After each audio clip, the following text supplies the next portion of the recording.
This is the BBC. This podcast is supported by advertising outside the UK. BBC Sounds. Music, radio, podcasts. You're listening to Front Row with Samira Ahmed. Hello. Tonight, the literary event that wants to shake up the publishing industry. We'll hear from the organisers of an inaugural Working Class Writers Festival. Get Up, Stand Up. Arize Kene is here to talk about playing a musical and political hero, Bob Marley. And we're transported to the world of Tudor espionage with the music of John Dowland, performed by the singer Claire Norburn and the lutenist Jamie Akers, who you can hear playing beautifully. Jamie, what is the piece you've been playing? The piece is entitled Semper Dowland, Semper Dolens. And Claire, that means? It means always Dowland, always miserable, and he rather was. But it will be a cheery discussion, I promise. We'll hear more from you both a little later. We start, though, with a working class hero born in pre-independence Jamaica, who got his career breakthrough in Britain with his group, the Wailers.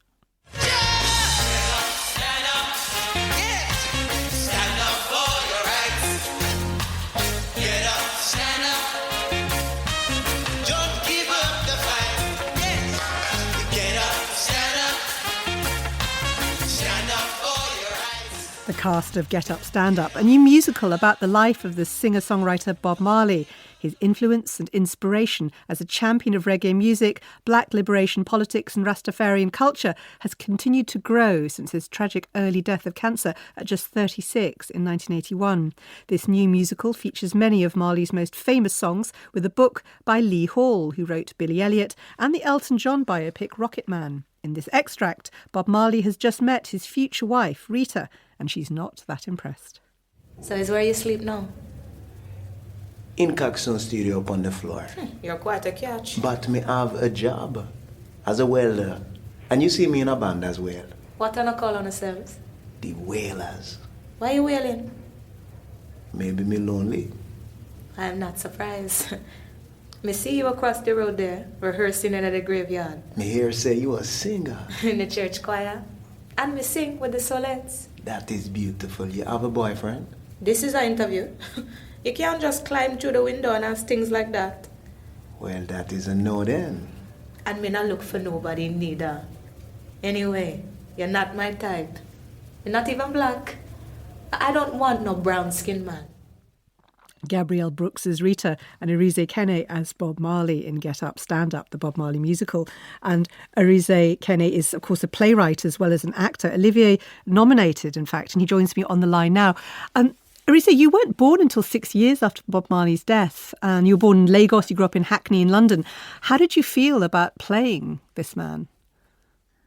Well, initially it was fear. I think fear was the first feeling I had, and it's just because he's one of my heroes, and he's such a well-known voice and messenger, you know. And so I guess normally I get to play characters that are entirely made up, you know, but this one, people know, they know Bob so well.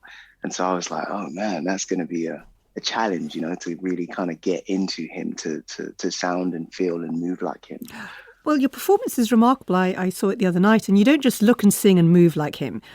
I saw tears on your face in your performance, which suggested a very profound emotional connection with Bob Marley. How did you approach playing the part and getting into the character?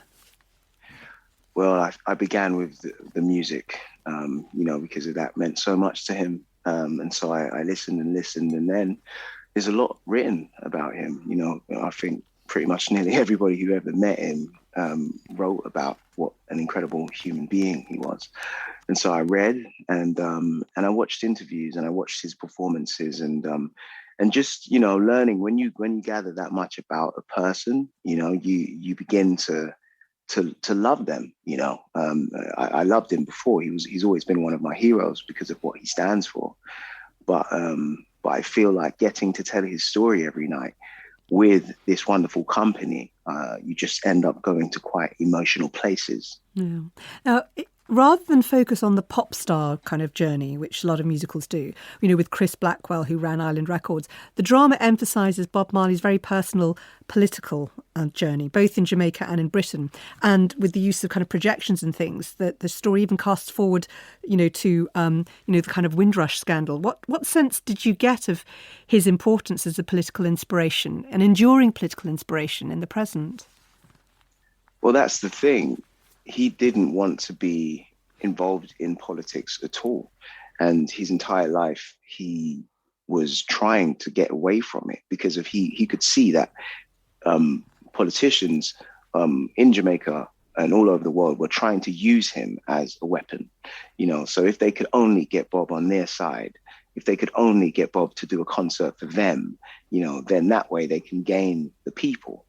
But Bob always was operating for the people, and in fact, sometimes that involved having to speak to politicians, just in order to ensure that the people are safe, and so that's what is really at the heart of some of this storytelling, and it's actually quite a complex part of Bob's life, the fact that he had to make many compromises along the way in order to be a man of the people. Yeah. And a lot of the joy, even in that short clip we played from the show, is in the Jamaican language and idiom of the dialogue, which is, the drama doesn't, in any way try and sort of, posh up the thing. It feels really authentic. And I wondered how far the cast and director worked with Lee Hall's book to bring out what feels like a very authentic atmosphere that the audience experiences and we see on stage. Yeah. Well, it's been a really wonderful collaboration because there's a lot of West Indian people in the room. Majority of the cast are West Indian. And as you know, Clint Hall, our director, is Jamaican. Martina Laird, our associate directors, Trinidadian. And Lee Hall's this, writer from Newcastle, he's white, and so what's really brilliant is that there's always been an open door, as far as grounding it in its authenticity, even from like Shelley Maxwell, our choreographer, she'll hear something and kind of pick up on it and go, actually, we might not pronounce the S at the end of that word. We might just say St. Anne and not St. Anne's, or, and it's just this type of chipping away at the text over the period of workshops and rehearsals.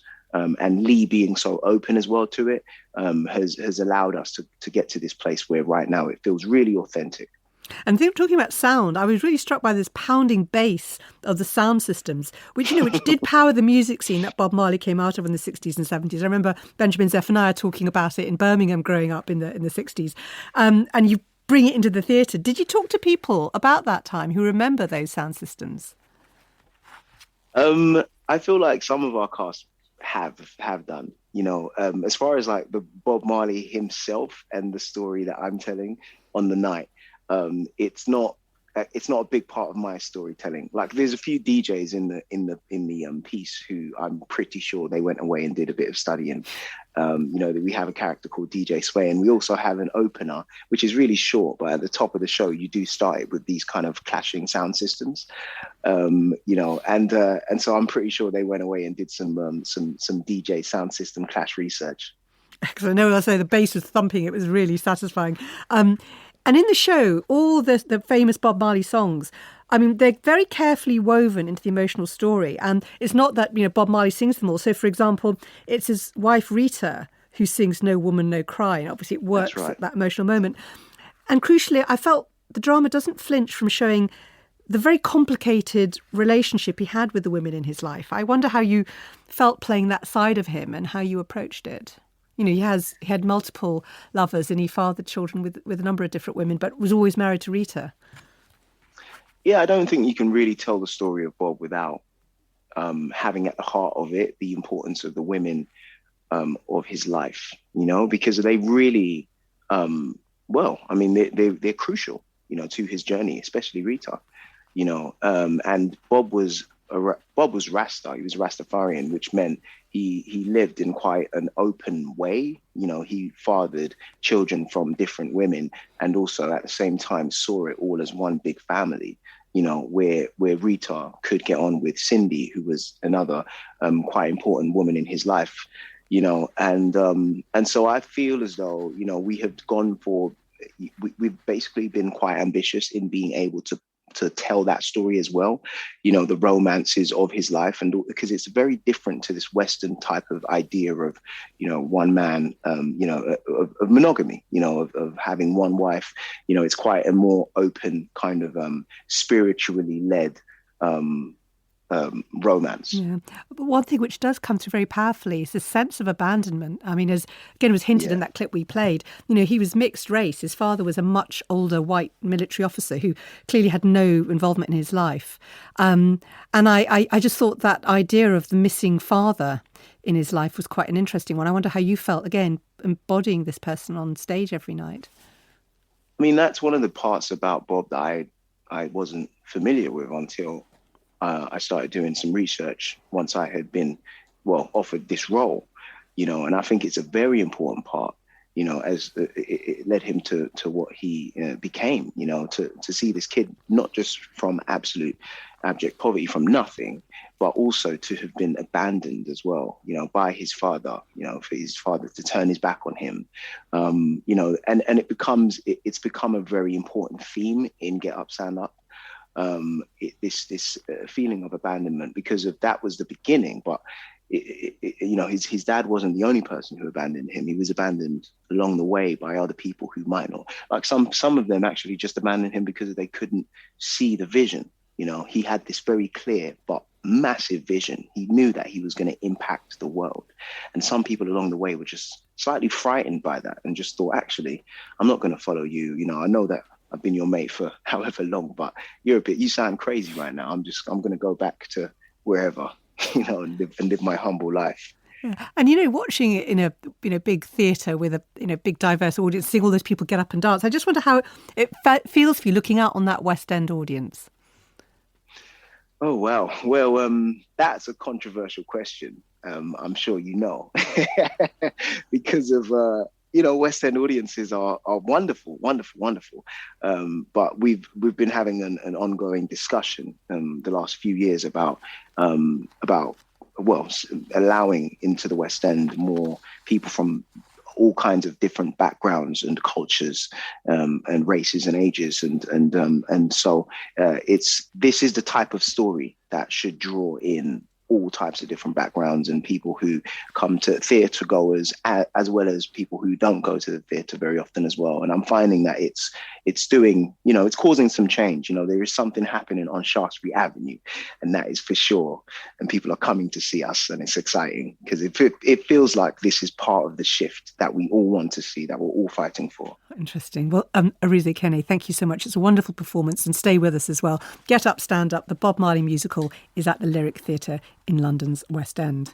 Now, we're going to go back in time 400 years to another musical hero, the Elizabethan composer and lutenist John Dowland.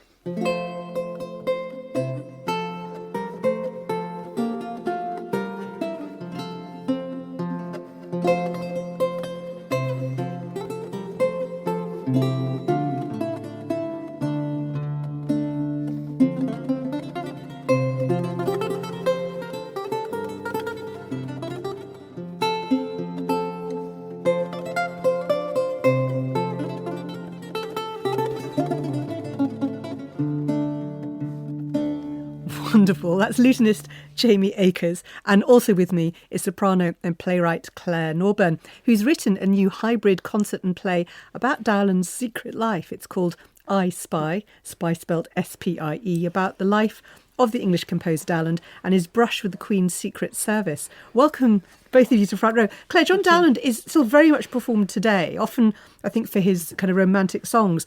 What was special and groundbreaking about his music at the time? I mean, I think he's one of a number of lute song composers, but the lute song is very, very special in its own right. It's very different from the world of the madrigal, which you think about as the Elizabethan vocal style, and what was happening on the continent. Dowland was particularly influenced by the French school of air de cour, which was sort of much more gentler, much more intimate. And what's very special about Dowland's lute songs in particular, is this real marriage of the words and the music. The poetry is very, very beautiful, and how Dowland responds to that in the voice and with the very gentle sound of the lute, so you can be very intimate. It's kind of like the miniatures that you have of Nicholas Hilliard, for example, but in music. Yeah, well, and of course we are going to hear you perform together very shortly. But this play you've written, I gather it's inspired by a letter that he wrote to Elizabeth's spymaster, Sir Robert Cecil. Can you tell me about that letter? Yes.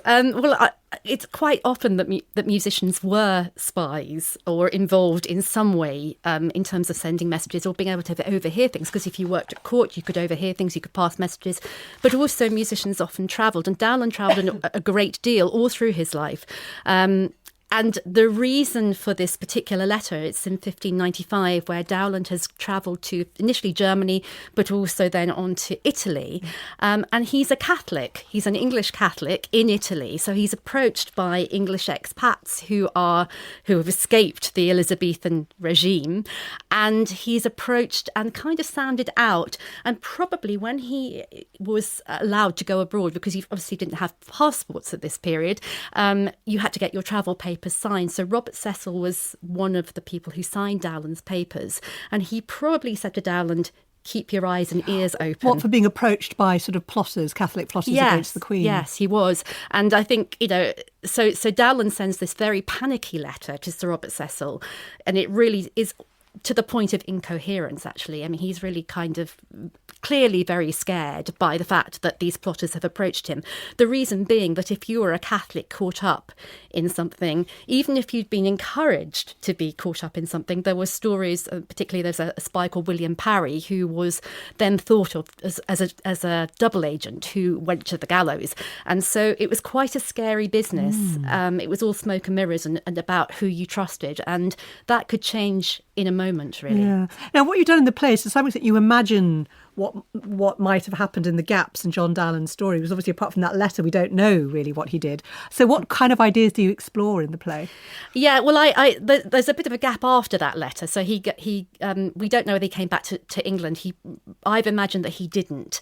And also he takes a long while to send the letter to Sir Robert Cecil, which I think is very strange. And if I was Sir Robert Cecil, I'd ask questions, why? So I've imagined that he hangs about on the continent, comes back, and then is called in front of Sir Robert Cecil to explain why these gaps. Have you been straight with us? Are you a double agent? Are you in the employ of the Pope or this English circle?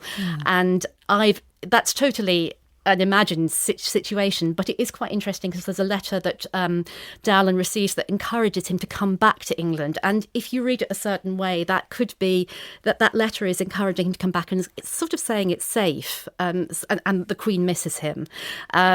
And so I've kind of interpreted it. And I think the word interpretation is quite an important word. I use it in the play because it's all about interpretation. The whole double dealing business is about how much you trust your spies and how much you map their information to verify what's being told to you. Yeah, I mean, you mentioned how it would be quite common for musicians, people who'd be at court, to be potentially used in this way. But I was thinking, we think of Christopher Marlowe, the playwright, being a spy around the same time. And I don't know how far you can go with that. I don't know how far they overlapped, but it's quite intriguing to think of. There are a lot of quite famous. I mean, Aphra Behn is another playwright, wasn't she? Who was yes, indeed. Aphra Behn is pretty one of the first women, but I would imagine that there would have been women before that. I mean, Dowland is not on the payroll as such. And so he's somebody who's kind of part of a big network, and there are different kinds of levels of spy. He's somebody who's just sort of, he's going abroad, so they kind of make use of him. Aphra Behn is somebody who's obviously right at the heart of it. So I imagine that there were women before that, which I think is kind of fascinating, who were probably invisible. Well, you are going to be performing St John Dowland for us with lutenist Jamie Akers. And Jamie, we've got you with your beautiful lute. Can you tell us a bit about the instrument? Sure, yeah. So the lute I'm playing and holding right here is what we call in modern terms a Renaissance lute. So it's that bog standard instrument of Dowland's time that you're very familiar from all the iconography. Yeah, it's sort of tear-shaped almost, isn't it? Very elegant. Tear-shaped. They call it pear-shaped, but that has double meaning nowadays. So let's not go there. And then, of course, the head being bent back there's not any specific reason for that. But, I mean, it's often thought that the lute was some kind of precursor to the guitar. But at this time, actually, they have a parallel existence, and the guitars also exist. But the lute was kind of the peak, the pinnacle instrument. It was the instrument that everyone aspired to play, and it was the sort of the noble and most refined instrument that everyone had to be seen to own and to play. And the wood of it and the strings, is there a quality to the sound that you get from that combination? I think so, yes. I mean, the shape, the wood, the strings all combine. One thing about it is the structuring of it is very primitive compared to a modern instrument. Obviously, there's been 400 years of evolution. So they tweak things and they change things nowadays, which they didn't then. And this is very much a copy of one from the 16th century. So, yeah, then it does have that evocative sound that you immediately spring to that. What is the wood? There's a mixture. Okay. So there's spruce on the top, which is this front bit, and then plum. Often they use fruit woods because they're quite kind of soft. So it's a mixture, and so ebony as well. And Claire, what have you chosen to sing for us? This is an amazing song, quite nerve-wracking to sing live on national radio. It's called Time Stands Still, and it's just... I hope you'll get a sense of the real mixture of poetry and music and how it comes together. It's a kind of paean to Elizabeth I, that time stands still and that she's ageless and forever beautiful. And presumably this was the time when the clock was ticking in terms of worrying about her producing a marriage and an heir. Exactly, yes. Wonderful. Time Stands Still.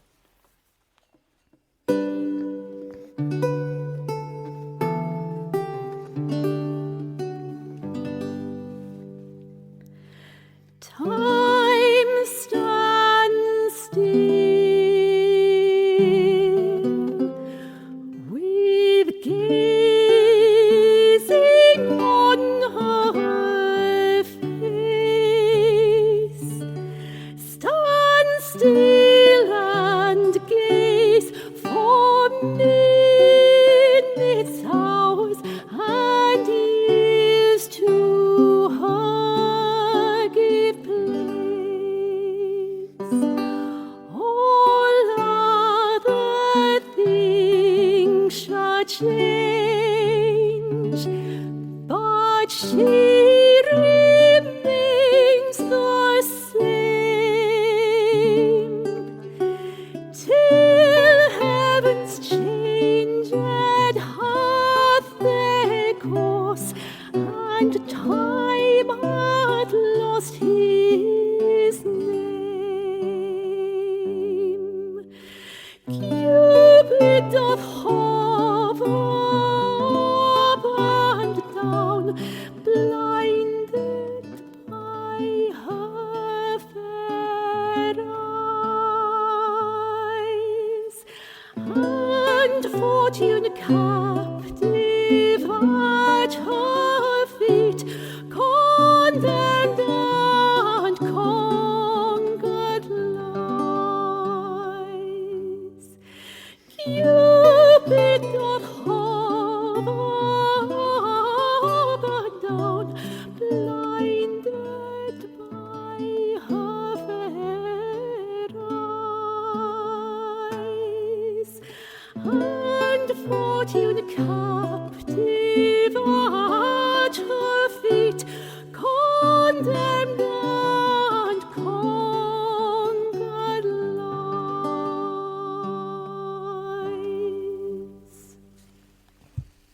Oh, that was so lovely. Thank you. You were saying earlier that you were kind of imagining some of the sort of gaps in John Dowland's life, and the play, which is kind of a concert play hybrid. I gather it has quite a lot of moments of fantasy, and that you're a bit of a fan of the screenwriter Dennis Potter, who wrote The Singing Detective. I'm so glad you asked. Yeah, I could wax lyrical about Dennis Potter. I'm really interested in how he uses music in a interesting, dramatic way. And that's kind of what I try and do. So it's not, I mean, people sometimes think that what I've written is kind of just like readings with music. It's so not that. It's fully staged. But also I try and use the music in interesting ways to give insight to the inner life of the characters. So sometimes music can act as a trigger. And I think there's something extraordinary about how music triggers memories and takes you back in a very kind of visceral way, in the same way that smell does. And I really try and use that a lot lot in my writing. Oh, I'm so glad you got to tell us about it. Claire Norburn and Jamie Akers, thank you both. It was a real privilege to have you perform in the studio. And the play I Spy is touring now with the theatre company The Telling. It'll be in Brighton, Wolverhampton and Liverpool later this week. We turn now to a new celebration of working class voices. And here's a reminder of the work of one of the most celebrated working class female writers to emerge out of the late 1950s, A Taste of Honey, about a teenage girl who finds she's pregnant. Your mother should know. Why? Well, look at the things you'll have to buy for a baby. Clothes, and you need a cotton of pram, won't you? Oh, shut up. I'm not planning big plans for this baby or dreaming big dreams. You're just feeling a bit depressed, that's all. You'll be your usual self once you get used to the idea. And what is my usual self? My usual self is a very unusual self. And don't you forget that, Geoffrey Ingham. I'm an extraordinary person. Rita Tushingham and Murray Melvin, of course, in the film of A Taste of Honey by the working-class Salford writer Sheila Delaney. The play is regularly revived and a reminder of the many working-class writers who found new recognition and prominence in the British New Wave of the late 1950s and early 1960s. 60 years on, though, and there is concern that it's still incredibly hard for such voices to get recognition and publication. Well, a number of working-class writers, including Val McDermid, are gathering in Bristol for a working-class writers' festival, which aims to enhance, encourage and increase representation of working class writers across the country, whilst connecting audiences, authors, readers, agents and editors. The artistic director, Natasha Carthew, is herself an award-winning writer and campaigner, and she joins you on the line along with Sarah Fortune, who's an editor at the publisher Hachette and very much involved in some of the events. Thank you both. Natasha, first, when you came on front row, I think it was 3 years ago when this idea was new, you talked about how middle-class literary festivals were, and I wonder how this festival now it's happening is going to be different. Well, this festival is going to be very, very different. First of all, it's going to be free for everyone to attend, which was really important for me.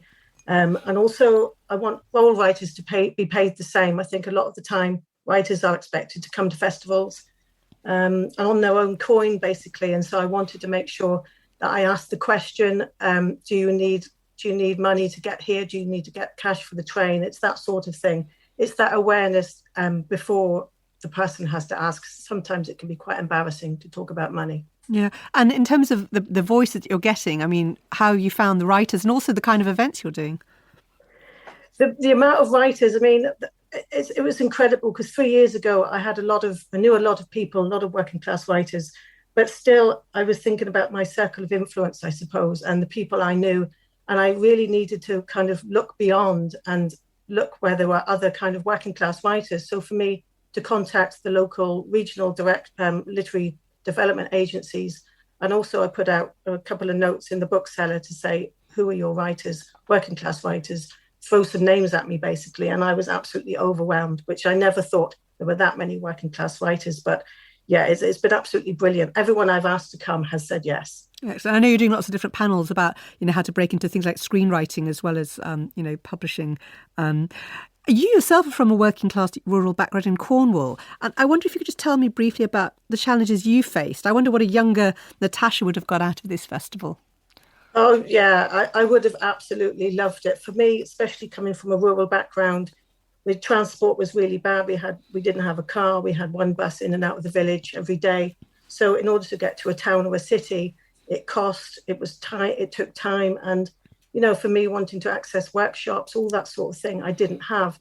So, yeah, absolutely. I would have loved it, as a lot of young people would absolutely love this festival now, because it's about those children that were told at school that you weren't going to be a writer, you're working class, you're from poverty, find another job, get your head down. And, and it's for those kids like myself to say, come on, look at these incredible writers. They're all working class, every single one of them.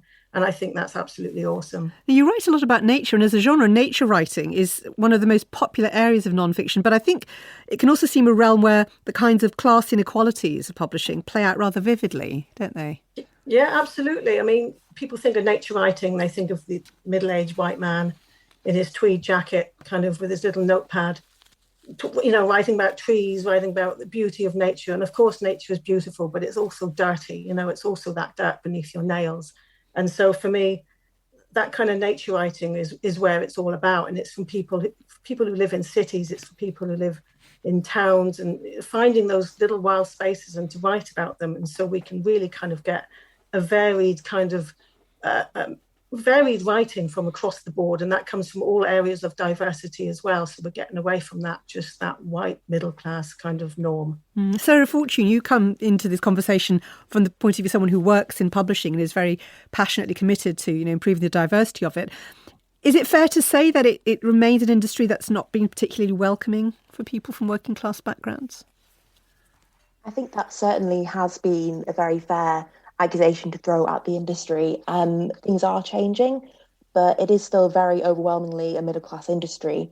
We know, for example, from the Publishers Association survey last year that around 19% of respondents in the industry went to an independent school, compared to 7% of the average population. Significantly more people went to university. Around 80% of people in editorial are from middle-class backgrounds. And so we know that working-class voices within the industry aren't there, and as a result there's often been a lack of working class writers being published, and it is a very London-centric problem. But what do you do about that, the London-centric issue of it? Well, at Hachette, where I work, and HarperCollins also included in this, have also just set up regional offices, and so we have 5 new offices around the country, and from there we are beginning to hire staff locally, which is a huge part of the exercise. We wouldn't want it to just be an exercise in moving staff from London to regions. We want to find local talent, find local publishing talent, and find out more about the writing voices that are there, the authors that are there, because we know that they are in the Tasha's Festival lineup attest to that. The industry just needs to work a bit harder to find them.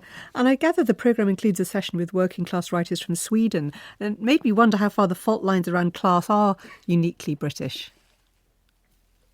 For me, I think I was quite surprised actually, because the Swedish Arts Board got in contact with me and said, we've got these incredible writers, the top kind of Swedish writers who work in class.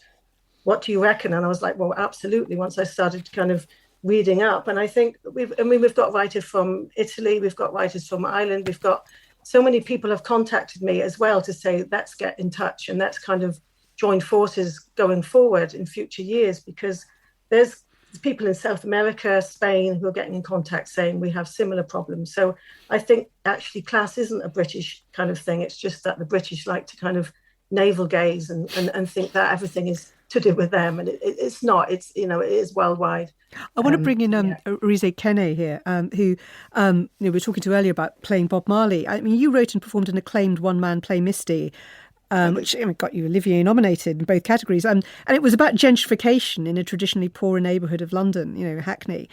I wonder how far you think working class voices in terms of writers are getting heard now.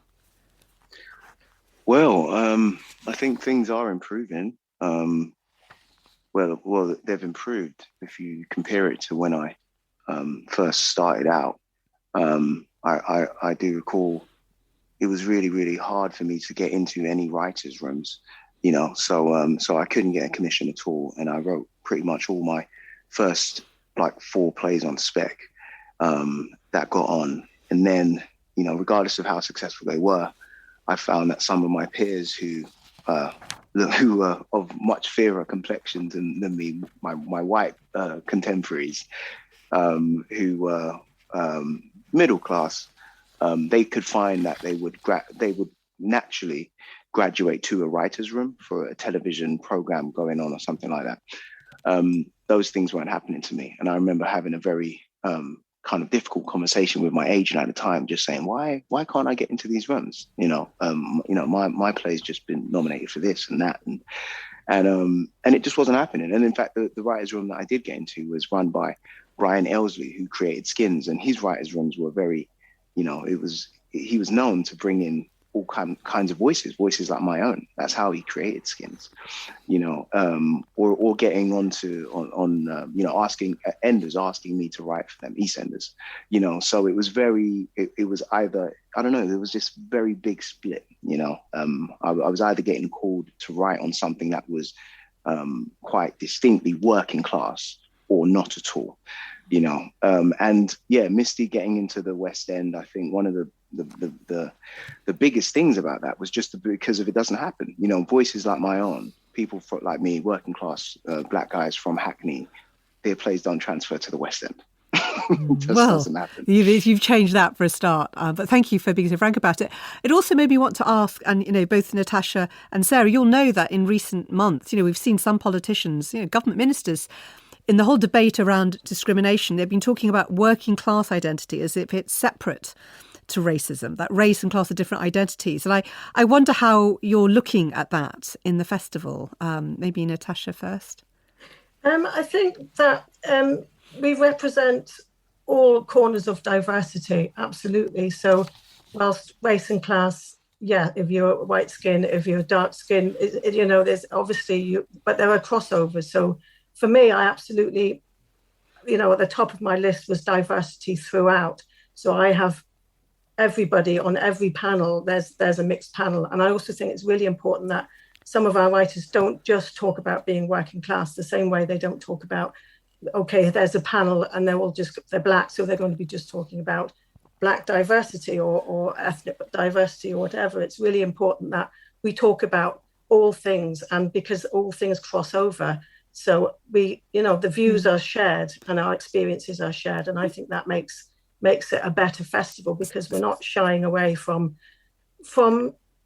the usual, the kind of the arguments, the debates. I think that's really important. Sarah, how does it look to you, that whole I issue? Completely agree with Natasha there. I think it's not particularly helpful to divide these kind of issues of marginalisation up like that as working class versus racism or that sort of thing. It's, they're all incredibly intersectional issues. And we know in publishing that for people getting into the industry, it's also much more difficult if you're from an ethnic minority, maybe, and if you're black and working class or Asian and working class, you might feel additional problems and additional difficulties in feeling welcome in an industry that is still very white and middle class. Arise, sorry, go ahead, finish your point. Sorry. Sorry. All it was is just that, we need to look at it as an intersectional issue and see that all of these things contribute to each other. But as an industry, and certainly at Hachette, with our networks that we have from marginalised groups, we're certainly looking at it as how we can all work together and actually see this as one big drive to improve diversity, not just these factional issues. I mean, Ariza, you've got quite an interesting perspective playing Bob Marley, because, you're kind of immersed in the politics of the 60s and 70s. And as someone who's old enough to remember the 70s, certainly, anti-racism and the class struggle were considered very closely allied. Being black was to some extent a political identity. And it does feel that it's more complicated now. I wonder how far that affects the issue of when you're talking about diversity in getting writers from working class black backgrounds heard. And that political tension that some politicians are trying to stir up.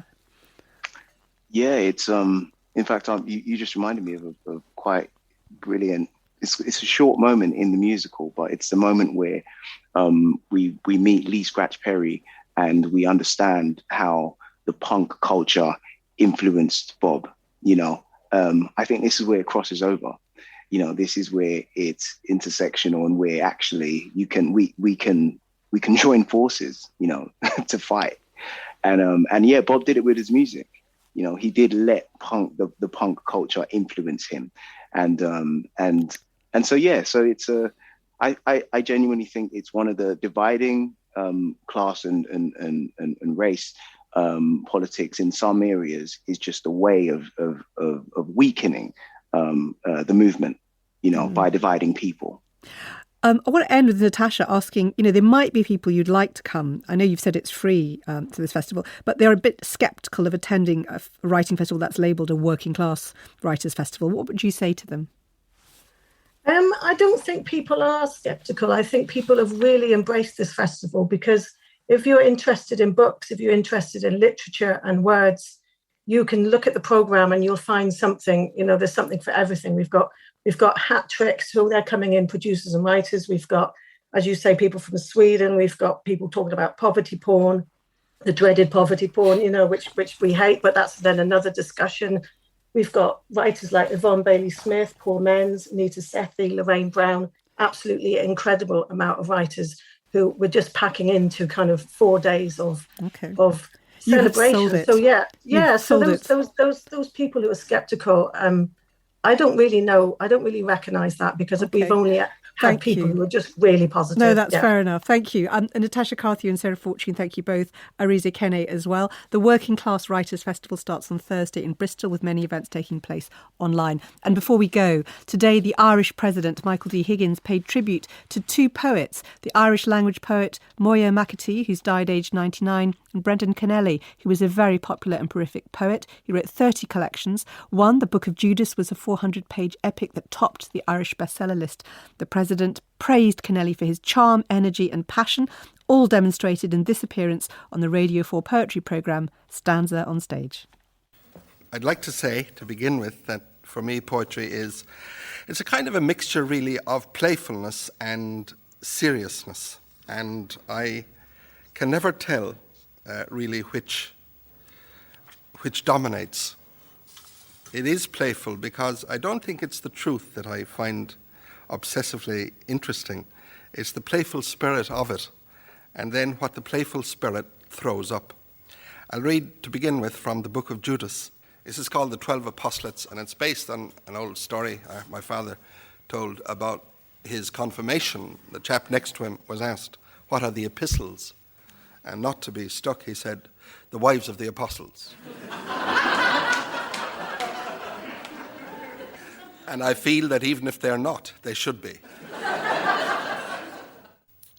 "How is it," I asked Jesus, "you haven't even a single woman among your 12 apostles? I mean, aren't you a prejudiced son of a bitch? Bit of a male chauvinist pig? I'd like to suggest a dozen women to be known as the 12 apostolates, who will constitute an alternative to your men, introduce another notion of salvation, an alternative hell and heaven. I wish to nominate Sally Noggin, Dolly Mount, Nell Flynn, Biddy Mulligan, Valerie Valera, myself in drag, Tossa Connor, Molly Malone, Bonnie Bell, Paula Fall, Vinnie Green, and bearing in mind inevitable sin, as well as necessary concepts of virtue and honour, I nominate lastly Mary Magdalene." "Thank you," Jesus smiled. The smile was fleeting. "I'll bring the matter up at our next meeting." Brendan Kennelly. Kirsty's here tomorrow at 7:15. Thanks for listening to Front Row. I'm Samira Ahmed and the producer was Olivia Skinner. The studio manager was Giles Aspen. And if you enjoyed it, you can hear more radio music and podcasts on BBC Sounds.